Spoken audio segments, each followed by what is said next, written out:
Hello everyone. তো চলো তোমাদের সাথে একটা প্রোডাক্ট রিভিউ শেয়ার করি। তো অনেকদিন পর একটা ভয়েস ওভার দিয়ে ভিডিও নিয়ে আসলাম। তো দেখতে পাচ্ছ আমি এখানে একটা প্রোডাক্ট অর্ডার করেছি। প্রোডাক্টটা হলো একটা ব্ল্যাক ব্যাকগ্রাউন্ড।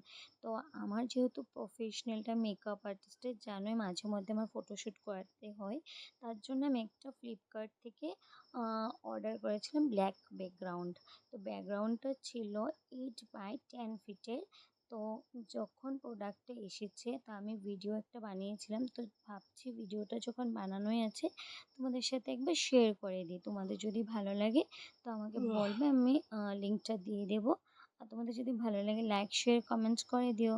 তো অনেকটা বড় ছিল ব্যাকগ্রাউন্ডটা। আমার কাছে একটা ছিল ব্ল্যাক ব্যাকগ্রাউন্ড, কিন্তু ওটা অনেকটা ছোট ছিল বলে আমি একটা আবার ফ্লিপকার্ট থেকে অর্ডার করেছি। তো দেখতে পাচ্ছ এখানে একটু পাতলা দেখাচ্ছে, যদিও ততটাও পাতলা ছিল না, যেহেতু জানলার বাইরের আলোটা রিফ্লেক্টিং হচ্ছিল বলে এটাকে বেশি পাতলা পাতলা লাগছিল, কিন্তু ততটাও কাপড়টা খারাপ ছিল না, ভালোই ছিল। আর এটার দাম বেশিও পড়েনি, 300 সামথিং পড়েছিল, আমি অফারে নিয়েছিলাম। তো যে প্রাইসে পেয়েছি, তো ততটুকু প্রাইসে কাপড়টা ভালোই এসেছিলো, আমার তো ভালোই লেগেছে।